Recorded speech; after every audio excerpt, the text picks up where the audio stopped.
نحمده ونصلي على رسوله الكريم اما بعد فاعوذ بالله من الشيطان الرجيم بسم الله الرحمن الرحيم رب اشرح لي صدري ويسر لي امري واحلل عقدة من لساني يفقهوا قولي۔ ناظرین، پروگرام اللہ کے خوبصورت نام کے ساتھ آپ کی خدمت میں حاضر ہیں۔ آج ہم انشاءاللہ اللہ سبحانہ وتعالی کے نام السید کے بارے میں بات کریں گے۔ السید کا معنی ہے حقیقی سردار،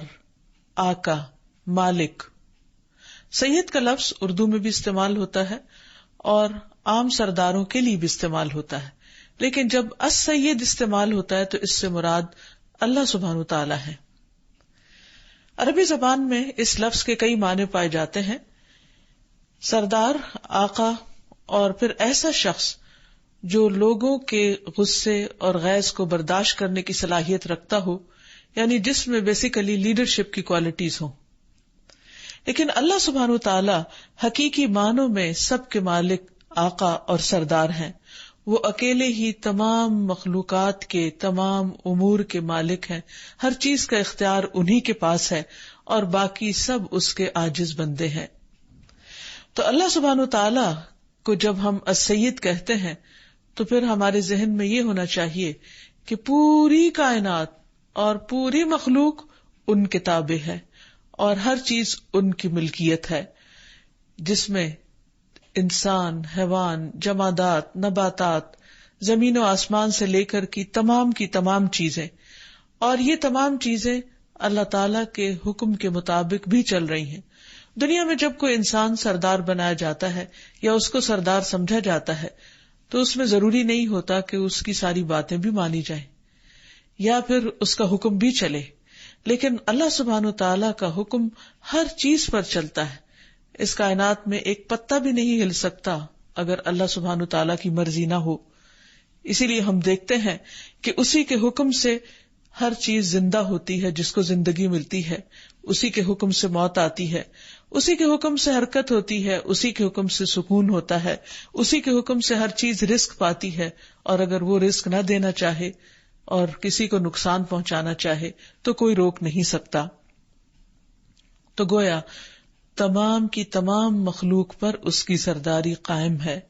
ابن القیم رحمہ اللہ کہتے ہیں کہ مخلوقات کا السید وہ ہے جو ان کے تمام معاملات کا مالک ہے اور جس کی طرف وہ لوٹ کر جائیں گے، یعنی تمام معاملات اسی طرف رجوع کرتے ہیں۔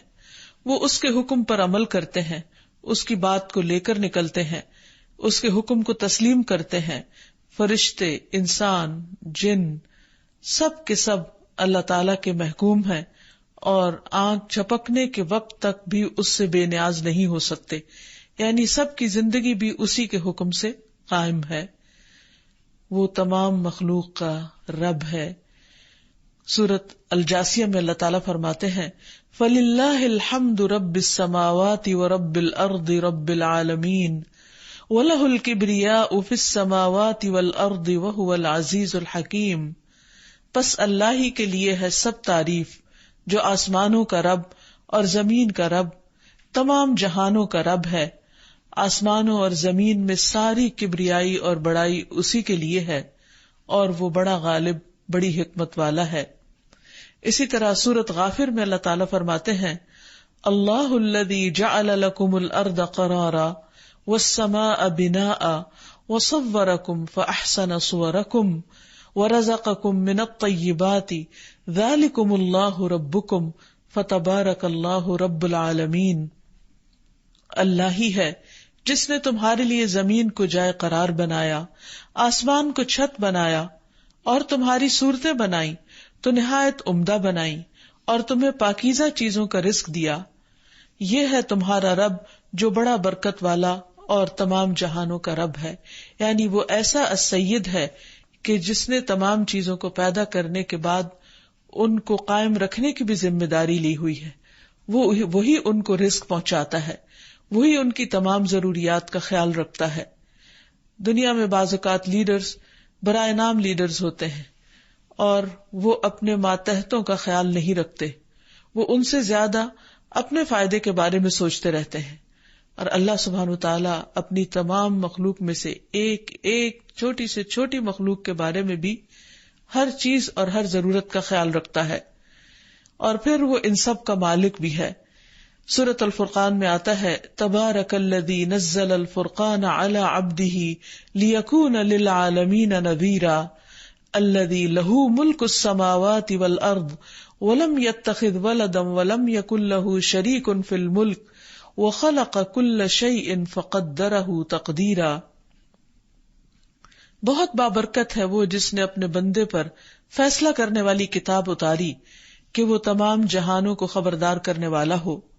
وہ ذات کہ اسی کے لیے ہے آسمانوں اور زمین کی بادشاہت، اس نے نہ کوئی اولاد بنائی اور نہ کبھی بادشاہت میں کوئی اس کا شریک ہوا، اور اسی نے ہر چیز کو پیدا کیا، پھر اس کا اندازہ مقرر کیا، پورا اندازہ، یعنی اس نے ہر چیز کو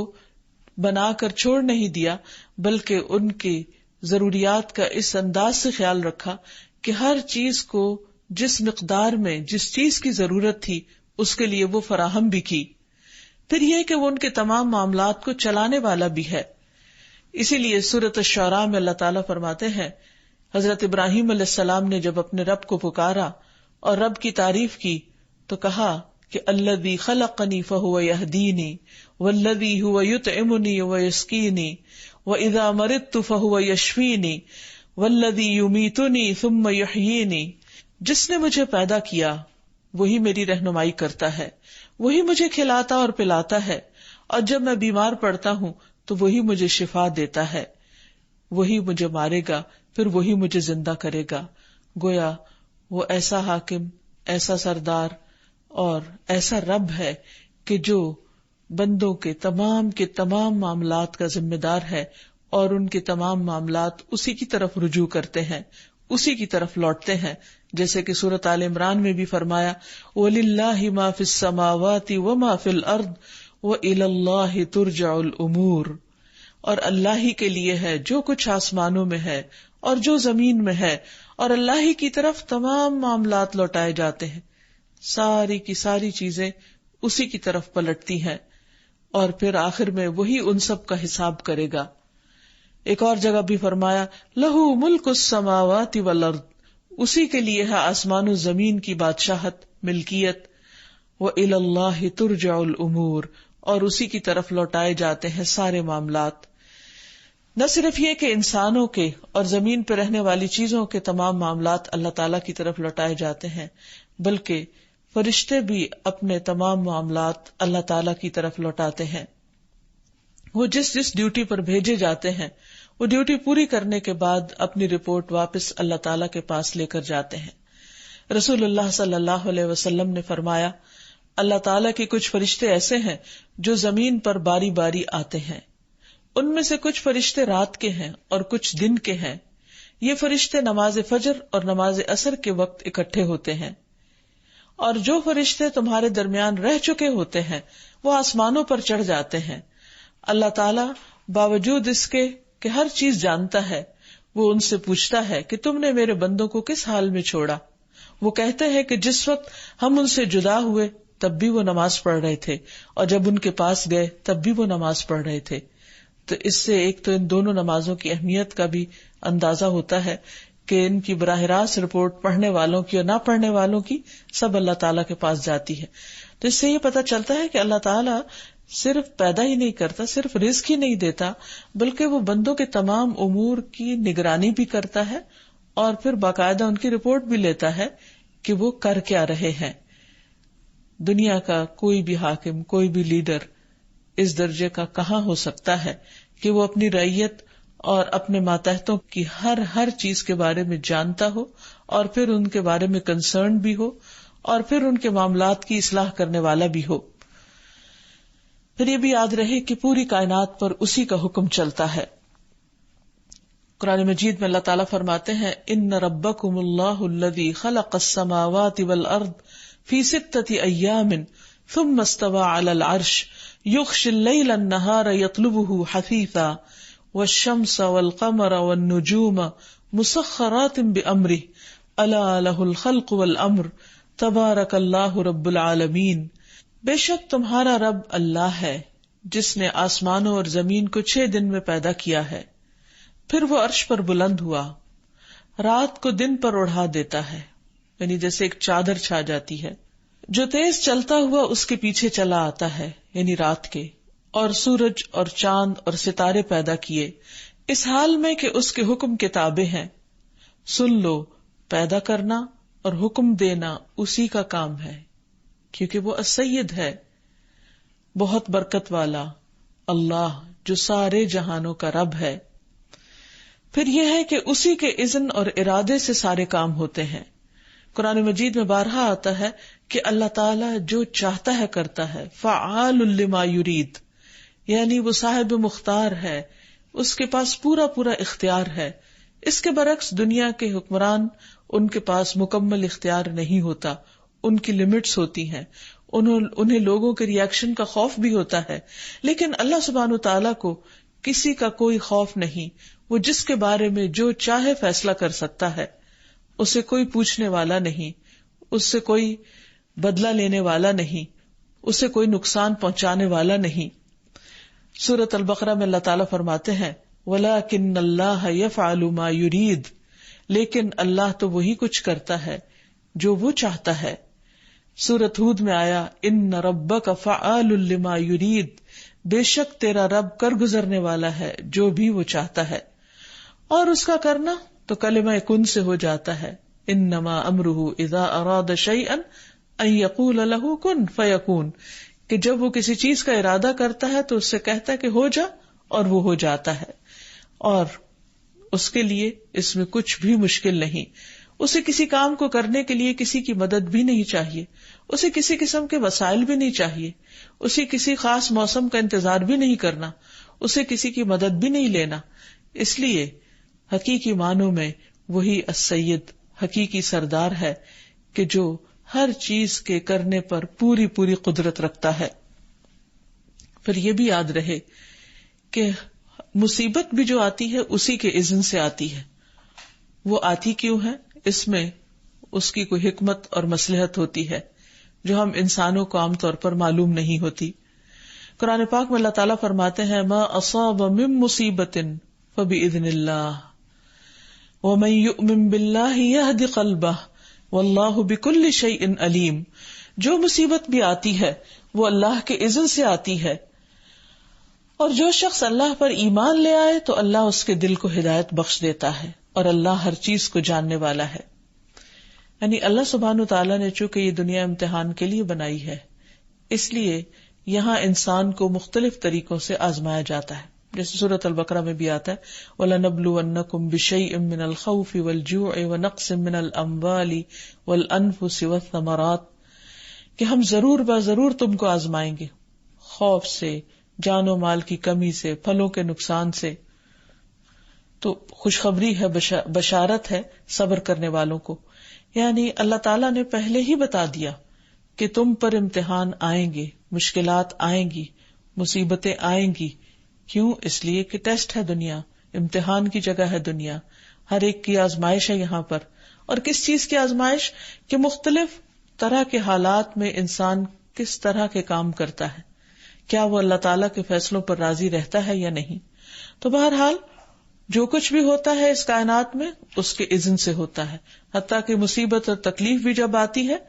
تو اسی کی اجازت سے آتی ہے یا اسی کے بھیجنے سے آتی ہے۔ اور اس کے بارے میں اللہ سبحانہ تعالیٰ فرماتے ہیں کہ جو اللہ پر ایمان لے آتا ہے، اعتماد کرتا ہے، اللہ سبحانہ تعالیٰ اس کے دل کو ہدایت دے دیتے ہیں، یعنی وہ تکلیف کے وقت بھی پوری طرح اطمینان میں ہوتا ہے، وہ مشکل وقت میں بھی اللہ تعالیٰ پر اعتماد کرتا ہے، بھروسہ کرتا ہے، اور بندے کے اس حال کو بھی اللہ تعالیٰ خوب جانتا ہے، اور پھر آخرت میں اسی کے مطابق اس کو جزا بھی دے گا۔ اسی لیے انما یوفی الصابرون اجرہم بغیر حساب، کہ صبر کرنے والوں کو ان کا اجر بے حساب دیا جائے گا۔ پھر زندگی اور موت پر بھی اسی کا اختیار ہے، جب تک وہ جس کے لیے چاہتا ہے کہ اس کو زندہ رکھے وہ زندہ رہتا ہے، وہ انسان ہو یا حیوان ہو، اور جب جس کو چاہتا ہے موت دے دیتا ہے۔ بعض اوقات بغیر کسی بیماری کے بھی موت آ جاتی، بغیر کسی وجہ اور بغیر کسی حادثے کے بھی موت آ جاتی، کیونکہ موت اللہ کے اختیار میں ہے، وہ صاحب اختیار بادشاہ ہے۔ سورۃ آل عمران میں اللہ تعالیٰ فرماتے ہیں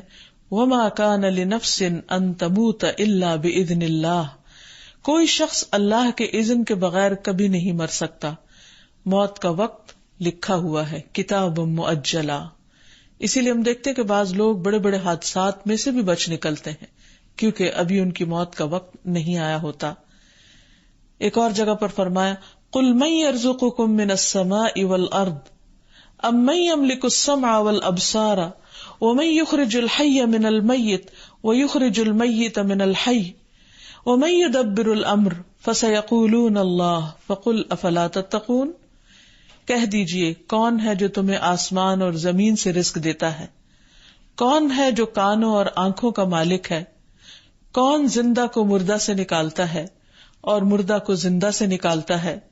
کون ہے جو ہر کام کی تدبیر کرتا ہے، تو ضرور کہیں گے کہ اللہ۔ تو کہہ دیجئے کیا پھر تم ڈرتے نہیں ہو کہ اگر تمہیں سمجھ میں آتا ہے کہ سارے کام اللہ ہی کے ہیں تو پھر اسے مالک، رب اور الہ ماننے میں آخر کیا مشکل ہے؟ جب سب کچھ کر رہا ہے وہی، تو پھر اسی کے گن گاؤ، کسی اور کی طرف کیوں متوجہ ہوتے ہو؟ اور حقیقت میں دیکھا جائے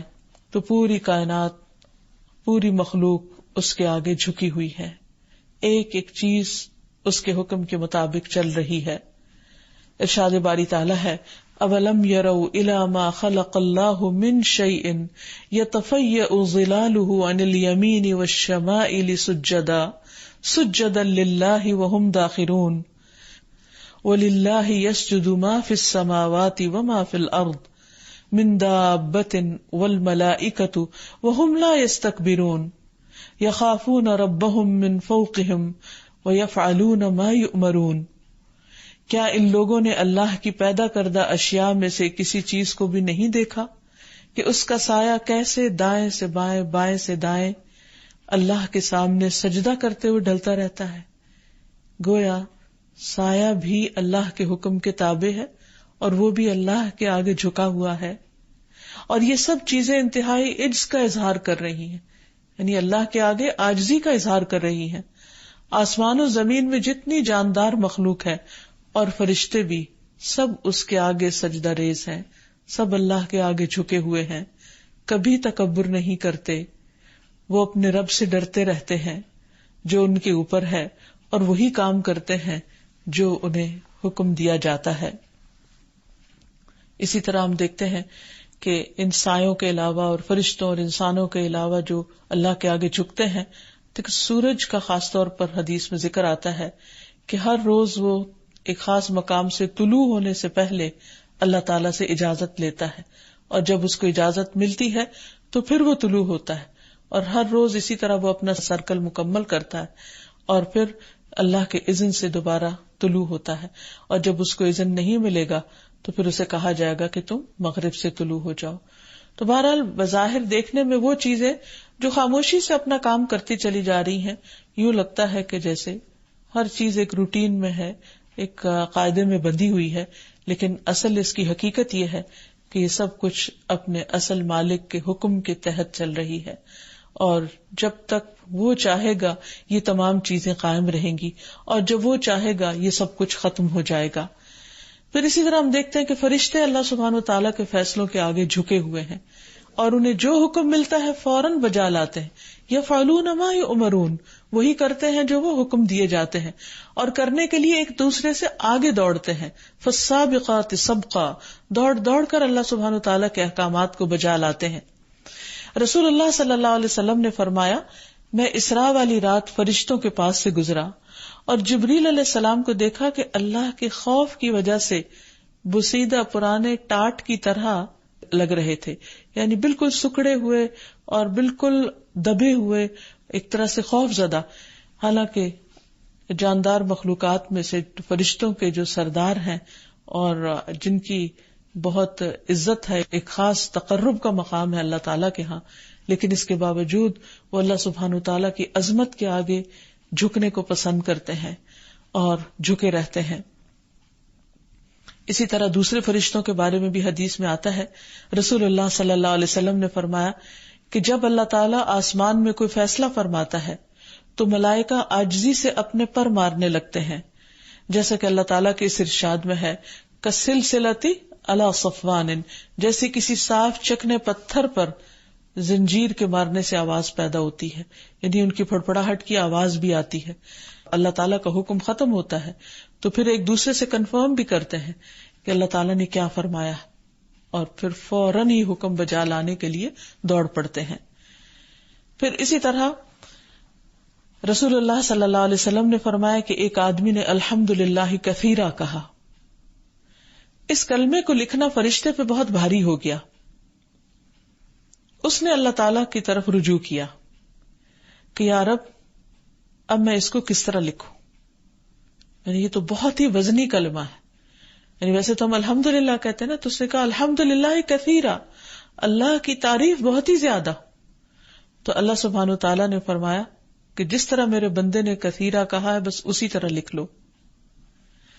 پھر اسی طرح ابو ہریرہ نے بیان کیا کہ ملک الموت آدمی کی شکل میں جب موسیٰ علیہ السلام کے پاس بھیجے گئے، وہ آئے تو موسیٰ علیہ السلام نے ان کو زور کا تمانچہ مارا جس سے ان کی آنکھ پھوٹ گئی. تو وہ دوبارہ اللہ سبحانہ وتعالی کے حضور پہنچے اور اللہ تعالیٰ نے ان کی آنکھ درست کر دی اور کہا کہ آپ نے مجھے ایک ایسے بندے کی طرف بھیجا ہے وہ جو مرنا نہیں چاہتا. تو بہرحال اللہ تعالیٰ نے ان سے کہا کہ وہ ان سے کہیں، یعنی موسیٰ علیہ السلام سے جا کر، کہ بیل کی پیٹھ پر اپنا ہاتھ رکھیں اور ہاتھ کے نیچے جتنے بھی بال آئیں گے ہر بال کے وزن کو 1 سال دیا جائے گا. تو اس کے بعد جب وہ دوبارہ آئے تو موسیٰ علیہ السلام نے کہا اس کے بعد کیا ہوگا، بتایا کہ پھر بھی مرنا ہوگا. تو اس پر انہوں نے اپنی جان اللہ کے سپرد کر دی. بہرحال اللہ سبحانہ تعالی ایسا آقا ہے کہ جس کے آگے بڑی بڑی مخلوق دبی ہوئی ہے. اللہ سبحانہ تعالی فرماتے ہیں اے میرے بندو تم سب گمراہ ہو سوائے اس کے جسے میں ہدایت دوں، بس تم مجھی سے ہدایت مانگو میں تمہیں ہدایت دوں گا. اے میرے بندو تم سب بھوکے ہو سوائے اس کے جسے میں کھلاؤں، تو تم مجھ سے کھانا مانگو میں تمہیں کھانا کھلاؤں گا. اے میرے بندو تم سب برہنہ ہو سوائے اس کے جسے میں لباس پہناؤں، تو تم مجھ سے لباس مانگو میں تمہیں لباس پہناؤں گا. حقیقت یہ ہے کہ سارے بندوں کی ضروریات پوری کرنے کے بعد بھی اللہ سبحانہ وتعالیٰ کے خزانوں میں کمی نہیں ہوتی، جبکہ دنیا کے سردار اور دنیا کی بڑی بڑی حکومتیں اور بڑے بڑے انتظامات بھی بعض اوقات انسانوں کی ضرورت پوری کرنے سے عاجز ہیں، اور اس میں ہمیشہ بجٹ کی کمی اور وسائل کی کمی کا رویا جاتا ہے. پھر اسی طرح یہ ہے کہ اللہ سبحانہ وتعالیٰ ایسا سردار ہے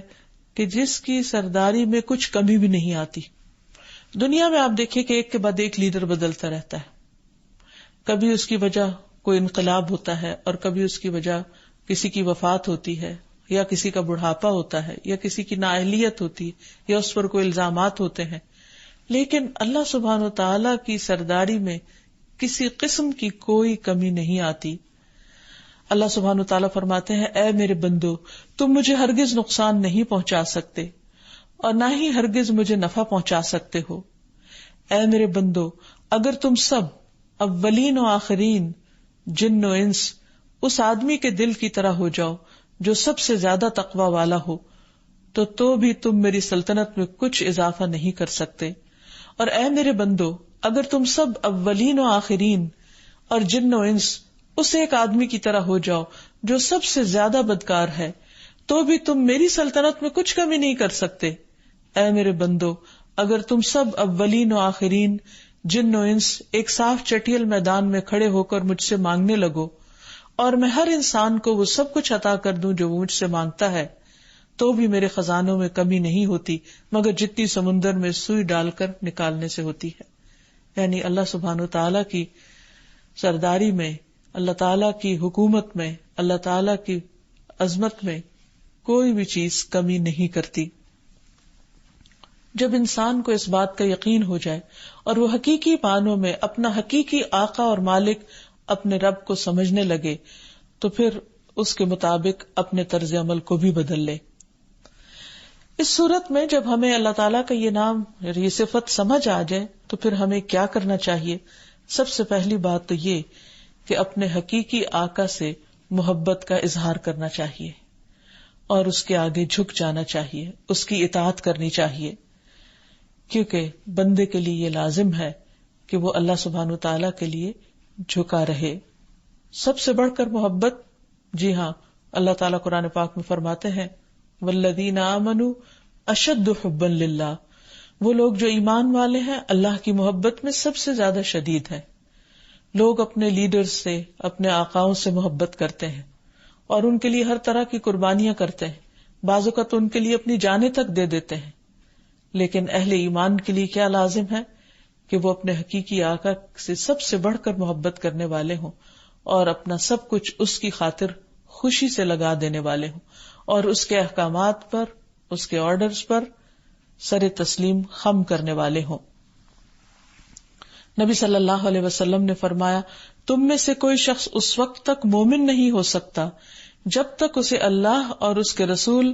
دوسروں سے سب سے زیادہ محبوب نہ ہو جائے، یعنی اس وقت تک ایمان ہی کامل نہیں جب تک اللہ اور اس کے رسول صلی اللہ علیہ وسلم انسان کو ہر چیز سے زیادہ پیارے نہ ہو جائیں۔ انس بن مالک کہتے ہیں کہ ایک شخص نے حضور صلی اللہ علیہ وسلم سے قیامت کے بارے میں پوچھا کہ کب آئے گی؟ آپ نے فرمایا کہ تم نے اس کے لیے کیا تیاری کی ہے؟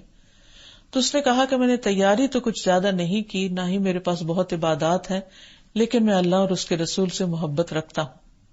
تو آپ صلی اللہ علیہ وسلم نے اس کو خوشخبری دی کہ المرء مع من احب، انسان اسی کے ساتھ ہوگا جس سے وہ محبت کرتا ہوگا۔ تو اگر کوئی شخص واقعی اللہ تعالیٰ سے محبت کرتا ہے اور اس کے رسول صلی اللہ علیہ وسلم سے محبت کرتا ہے، جیسے دنیا کے لوگ اپنے دنیاوی لیڈرز سے محبت کرتے ہیں، تو حقیقت میں دنیا اور دنیا کے لیڈرز تو سب ختم ہونے والے ہیں، لیکن حقیقی آقا ہمیشہ کے لیے باقی رہنے والا ہے۔ تو جو اس سے محبت کرے گا وہ اس کو سزا نہیں دے گا، اس کے لیے پھر کامیابی ہی کامیابی ہے۔ پھر آپ دیکھیے کہ آقا تو ہوتا ہی اس لیے ہے کہ انسان اس کی بات مانے، اس کی فرما برداری کرے اور اس کی اطاعت کرے اور اس کی نافرمانی سے بچے، اس کی مخالفت سے بچے۔ تو اس لیے بہت ضروری ہے کہ انسان اللہ تعالیٰ کی فرما برداری کرے اور اس کی نافرمانی سے بچے، اور اس معاملے میں کسی اور کو وہ اہمیت نہ دے جو اللہ تعالیٰ کو دیتا ہے، کیونکہ واضح طور پر ہمیں بتا دیا گیا، نبی صلی اللہ علیہ وسلم کی ایک حدیث سے پتہ چلتا ہے کہ اللہ کی نافرمانی میں کسی مخلوق کی فرما برداری جائز نہیں، یعنی اللہ تعالیٰ کی بات ماننے کی جہاں بات آ جائے پھر دوسرا کوئی بھی اس کے مقابل نہ رہے۔ یہ نہیں کہ اللہ تعالیٰ کو ناراض کر کے، اللہ کی نافرمانی کر کے انسان دنیاوی لیڈرز کو اور بڑوں کو خوش کرتا رہے۔ پھر اسی طرح یہ ہے کہ اپنے رب کو ناراض کرنا جو ہے وہ پھر انسان کے لیے سب سے زیادہ تکلیف دہ ہو جائے۔ جہاں ایک طرف محبت کرنا ضروری ہے، اطاعت کرنا ضروری ہے، وہاں دوسری طرف اللہ تعالیٰ کی ناراضگی سے بچنا بھی نہایت ضروری ہے۔ رسول اللہ صلی اللہ علیہ وسلم نے فرمایا، جس نے لوگوں کو ناراض کر کے اللہ کو راضی کر لیا، اللہ تعالیٰ اسے لوگوں سے کافی ہو جاتے ہیں، اور جس نے لوگوں کو راضی کرنے کے لیے اللہ کو ناراض کیا، اللہ تعالیٰ اسے لوگوں کے حوالے کر دیتے ہیں۔ پھر وہ ان کے ساتھ، یعنی اس انسان کے ساتھ جیسے چاہیں کھیلیں، جیسا چاہے معاملہ کریں، پھر وہ اس کو ان کے بس میں ڈال دیتے ہیں۔ پھر اگر ہم حقیقی معنوں میں اللہ کو اپنا آقا مانتے ہیں تو پھر مشکلات میں بھی اسی کی طرف رجوع کرنا چاہیے، کیونکہ انسان کی یہ کمزوری ہوتی ہے کہ مجبوری کی حالت میں، بے بسی کی حالت میں وہ اپنے سے زیادہ طاقتور کی طرف رجوع کرتا ہے، اس کی طرف لوٹتا ہے، اس کا سہارا لینا چاہتا ہے۔ تو اللہ کے سوا کون ایسا ہو سکتا ہے جو حقیقی معنوں میں سہارا دے سکے؟ دنیا میں بھی لوگ جب مشکل وقت آتا ہے تو اپنے لیڈرز اور اپنے بڑوں کی طرف دیکھتے ہیں، لیکن بندہ مومن اپنے رب کی طرف دیکھنے والا ہوتا ہے اور وہ کمزور سہاروں پر بھروسہ نہیں کرتا، کیونکہ کمزور سہاروں کی مثال تو قرآن مجید میں مکڑی کے جالے سے دی گئی ہے کہ اگر کوئی اس جالے کا سہارا لے گا تو کہاں پہنچے گا۔ پھر اسی طرح یہ ہے کہ تمام بندے اللہ کے غلام ہیں اور غلام بن کر ہی قیامت کے دن آئیں گے، لہذا عقل مندی اس میں ہے کہ انسان دنیا میں ہی اللہ کا غلام اور فرما بردار بن جائے۔ قرآن مجید میں آتا ہے، ان کل من فی السماوات والارض الا آتی الرحمن عبدا، آسمان و زمین میں جو کچھ بھی ہے وہ سب رحمان کے حضور غلام بن کر آئیں گے۔ پھر اسی طرح یہ بات بھی یاد رہے کہ انسان اگر اللہ سبحانہ تعالیٰ کو اپنا آقا مانتا ہے، اپنا رب مانتا ہے، اپنا سردار مانتا ہے، تو اس کا یہ مطلب نہیں کہ انسان بندوں کو یا بندوں میں سے جو اس کے اوپر امیر بنائے جاتے ہیں یا ذمہ دار بنائے جاتے ہیں یا ان کے دنیاوی امور کے مالک ہوتے ہیں، ان کا احترام نہ کرے یا ان کی بات نہ مانے یا ان کی بڑائی کو قبول نہ کرے. ہمیشہ اللہ سبحانہ تعالیٰ کو سب سے اوپر رکھے، لیکن اللہ تعالیٰ نے بندوں میں سے بھی جس کا مقام بڑا رکھا ہے ان کی بڑائی کو تسلیم کرنے میں ہی انسان کی عظمت ہے، اور ان کو بھی سید کہہ کے پکارنے میں کوئی حرج نہیں. جب اللہ سبحانہ تعالیٰ کے لیے صفت استعمال ہوگی تو السید ہوگی، لیکن بندوں کے لیے صرف سید کہا جا سکتا ہے. پھر اسی طرح ہمارا دین ہمیں یہ سکھاتا ہے کہ بندوں میں سے جو بڑے ہوں ان کی عزت کی جائے. ابو سعید خدری سے روایت ہے کہ بنو قریظہ نے جب سعد بن معاذ کا فیصلہ قبول کرنے پر اتفاق کیا تو نبی صلی اللہ علیہ وسلم نے حضرت سعد کو بلوایا. وہ ایک سفید گدھے پر سوار ہو کر آئے تو آپ نے فرمایا اپنے سردار کی طرف یا اپنے بہترین شخص کی طرف بڑھو، یعنی اٹھو اور اس کا استقبال کرو. تو وہ آئے حتیٰ کہ رسول اللہ صلی اللہ علیہ وسلم کے پاس بیٹھ گئے. تو اس سے کیا پتہ چلتا ہے کہ جو بندہ اللہ کو اپنا آقا مانتا ہے وہ بندوں کو بھی ان کا مقام دیتا ہے. پھر اسی طرح اس بات سے بھی ہمیں روکا گیا ہے کہ ہم اپنے لیڈرز یا اپنے بڑوں کو ذلیل کریں. زیاد بن کسیب کہتے ہیں کہ میں ابو بکرہ کے ساتھ ابن عامر کے ممبر کے نیچے بیٹھا ہوا تھا اور وہ خطبہ دے رہا تھا. اس کے جسم پر باریک کپڑے تھے. ابو بلال کہنے لگے دیکھو ہمارا امیر نافرمانوں جیسے کپڑے پہنتا ہے. ابو بکرہ نے فرمایا خاموش ہو جاؤ، میں نے رسول اللہ صلی اللہ علیہ وسلم کو یہ فرماتے ہوئے سنا کہ جو شخص زمین میں اللہ کے حاکم کی توہین کرے گا اللہ اسے ذلیل کرے گا. یعنی جس کو اللہ سبحانہ تعالیٰ نے کوئی مرتبہ اور مقام دیا ہے تو چھوٹی چھوٹی باتوں پر اس کے پیچھے نہیں پڑ جانا چاہیے، کیونکہ احترام بھی ایک لڑی کی طرح ہوتا ہے جس میں جو مختلف دانوں کے ساتھ پروئی گئی ہوتی ہے. اگر اس میں سے ایک دانہ توڑ دیا جائے تو باقی بھی نکلنا شروع ہو جاتے ہیں. جب ایک شخص اٹھ کر اپنے لیڈرز کے بارے میں بری باتیں کرنے لگتا ہے تو دوسرے لوگ بھی ساتھ شریک ہو جاتے ہیں اور اس طرح ہر طرف فساد ہی فساد پھیل جاتا ہے. لیکن یہ یاد رہے کہ دنیا کے لیڈرز کی اطاعت صرف معروف چیزوں میں ہوگی، منکر میں نہیں ہوگی، غلط باتوں میں نہیں ہوگی، اللہ تعالیٰ کی حرام کردہ اشیاء میں نہیں ہوگی. اور جہاں تک معروف کی اطاعت ہے تو اس کا خود قرآن مجید میں حکم دیا گیا ہے، یا ایھا الذین آمنوا اطیعوا اللہ و اطیعوا الرسول و اولی الامر منکم. اے ایمان والو اللہ کی اور اس کے رسول کی اطاعت کرو اور ان لوگوں کی جو تم میں سے صاحب امر ہوں، یعنی جنہیں دنیا میں کوئی عہدہ یا حکومت دی گئی ہے. اور پھر ان کی نافرمانی سے بچنے کا بھی حکم دیا گیا. نبی صلی اللہ علیہ وسلم نے فرمایا 3 لوگوں کے بارے میں نہ پوچھو، یعنی ان پہ کس قدر عذاب ہوگا. ان میں سے ایک وہ لونڈی یا غلام جو اپنے آقا سے بھاگ جائے. ایک اور حدیث کے مطابق اس شخص کی نماز ہی قبول نہیں ہوتی. پھر اسی طرح ہمارا دین ہمیں یہ بھی سکھاتا ہے کہ ہم اپنے لیڈرز کی خیر خواہی کریں، ان کے ساتھ آنےسٹی برتیں، ان کو دھوکہ نہ دیں. نبی صلی اللہ علیہ وسلم نے فرمایا کتنا اچھا ہے کسی کا وہ غلام جو اپنے رب کی عبادت تمام حسن اور خوبی کے ساتھ بجا لائے اور اپنے مالک کی بھی خیر خواہی کرتا رہے. اور پھر ایک اور روایت میں آتا ہے کہ غلام بندہ جب اللہ کا حق ادا کرے اور اپنے سید کا بھی کرے، یعنی اپنے آقا کا بھی کرے، تو اس کے لیے دگنا اجر ہے. اور اس میں کیا چیز شامل ہے؟ جیسے اس کے مال کی حفاظت، اس کی عزت و آبرو کی حفاظت. جہاں تک غلام کا تعلق ہے تو آج کے دور میں غلامی تو ختم ہو چکی ہے، لیکن جو بھی شخص کسی کے ماتحت کام کرتا ہو اس کے لیے بھی یہی حکم ہے کہ وہ جس چیز کا ذمہ دار بنایا جائے، مثلا گھر میں کام کاج کرنے والے لوگ یا کسی فیکٹری کے ملازم یا کہیں پر بھی جو کسی کے تحت کام کر رہے ہوں، ان کے لیے لازم ہے کہ وہ اپنے سے اوپر کے شخص کے ساتھ خیر خواہی برتیں اور جس چیز کی ان کو ذمہ داری دی گئی ہے اس ذمہ داری کو پورا پورا نبھائیں. قیامت کے دن جہاں ہر ایک کا حساب ہوگا، جیسے نبی صلی اللہ علیہ وسلم نے فرمایا کلکم راع و کلکم مسئول عن رعیتہ، کہ تم میں سے ہر شخص نگران ہے اور ہر شخص سے اس کی رعیت کے بارے میں پوچھا جائے گا کہ اس نے اس میں کیسا تصرف کیا. تو اس میں آتا ہے کہ غلام سے بھی پوچھا جائے گا کہ اس نے اپنے آقا کے مال میں کیا تصرف کیا، یعنی اس کو کہاں خرچ کیا، کس طرح استعمال کیا، اسے کیسے برتا. پھر اسی طرح ہمیں یہ بھی تلقین کی گئی ہے کہ کسی اور کو بھی اس کے آقا کے خلاف نہیں بھڑکانا چاہیے، یعنی بغاوت نہیں پیدا کرنی چاہیے. نبی صلی اللہ علیہ وسلم نے فرمایا جو شخص کسی عورت کو اس کے شوہر کے خلاف بھڑکائے یا غلام کو اس کے آقا کے خلاف بھڑکائے وہ ہم میں سے نہیں. یعنی ہمارا دین اس چیز کی تعلیم نہیں دیتا، کیونکہ اگر شوہر بیوی کے درمیان اختلاف ہوگا اور ایک گھر اجڑے گا تو اس سے بہت سی بربادی لازم آئے گی. اسی طرح اگر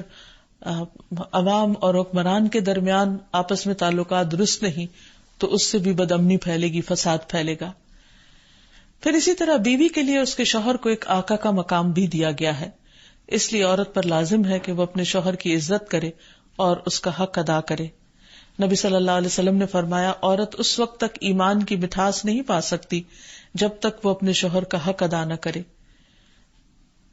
لیکن ایک بات یاد رہے کہ نافرمانی میں اطاعت نہیں ہے. جب ہمیں اللہ سبحانہ تعالیٰ کا یہ نام سمجھ میں آ جائے اور ہمارے دل میں اس کی عظمت پیدا ہو جائے تو پھر یہ ہماری دعاؤں کا بھی حصہ بننا چاہیے، کیونکہ ہمیں اپنی تمام تر حاجات میں اللہ تعالیٰ کی طرف رجوع کرنا چاہیے. اپنی بندگی کا اظہار کرنے کے لیے اپنے مالک کے آگے اپنی پیشانی جھکا دینی چاہیے، اور خصوصاً غم، دکھ اور پریشانی میں جب انسان کسی کا سہارا چاہتا ہو تو اپنے رب کو ہی اپنا سہارا سمجھے، اور اس کے لیے وہ دعا جو رنج و غم کے وقت پڑھی جاتی ہے، اللہم انی عبدک وابن عبدک وابن امتک ناصیتی بیدک ماض فی حکمک عدل فی قضاؤک اسألک بکل اسم هو لک سمیت به نفسک او علمته احدا من خلقک او انزلته فی کتابک او استأثرت به فی علم الغیب عندک ان تجعل القرآن العظیم ربیع قلبی ونور صدری وجلاء حزنی وذہاب ہمی. اے اللہ میں تیرا بندہ ہوں، تیرے بندے کا بیٹا اور تیری بندی کا بیٹا، میری پیشانی تیرے ہاتھ میں ہے، میری ذات پر تیرا ہی حکم چلتا ہے، میری ذات کے متعلق تیرا فیصلہ عدل و انصاف والا ہے. میں تجھے تیرے ہر اس نام کا واسطہ دے کر کہتا ہوں جو تو نے اپنے لیے خود تجویز کیا یا اپنی مخلوق میں سے کسی کو وہ نام سکھایا یا اسے اپنی کتاب میں نازل فرمایا یا اپنے پاس علم غیب میں اسے محفوظ رکھا، کہ تو قرآن کو میرے دل کی بہار، سینے کا نور، غم میں روشنی اور پریشانی کی دوری کا ذریعہ بنا دے. تو اللہ تعالیٰ اس شخص کا غم دور کر دیں گے اور اس کی جگہ کشادگی پیدا کر دیں گے. کسی نے پوچھا یا رسول اللہ کیا ہم اس دعا کو سیکھ نہ لیں؟ فرمایا کیوں نہیں، جو بھی اس دعا کو سنے اس کے لیے مناسب ہے کہ وہ اسے سیکھ لے. اسی طرح اگر انسان کو کسی دشمن کا خوف ہو اور پریشانی ہو تو اس وقت بھی وہ اللہ سبحانہ تعالیٰ ہی کی طرف رجوع کرے اور اسی کا سہارا تھامے اور یہ دعا پڑھے، اللہم رب السماوات السبع ورب العرش العظیم کلی جارم من فلان ابن فلان واحزابہ من خلائقک ان یفرط علی احد منہم او یطغى عز جارک وجل ثناؤک ولا الہ الا انت. اے اللہ 7 آسمانوں کے رب اور عرش عظیم کے رب، تو میرے لیے پناہ بن جا فلاں بن فلاں اور اس کے گروہ کے مقابلے میں جو تیری مخلوق ہے، اور اس بات سے روک دے کہ ان میں سے کوئی ایک بھی مجھ پر زیادتی کرے یا وہ سرکشی کرے. تیری پناہ بہت مضبوط ہے، تیری تعریف بڑی شان والی ہے اور تیرے سوا کوئی معبود نہیں. تو اللہ تعالیٰ سے دعا ہے کہ اللہ تعالیٰ ہمیں اپنے اس نام کی صحیح معنوں میں پہچان اور معرفت دے اور اس کے مطابق ہمارا طرز عمل بدل دے اور ہم اپنے تمام معاملات میں، تمام مشکلات میں اسی کی طرف رجوع کرنے والے ہو جائیں. وآخر دعوانا ان الحمد للہ رب العالمین.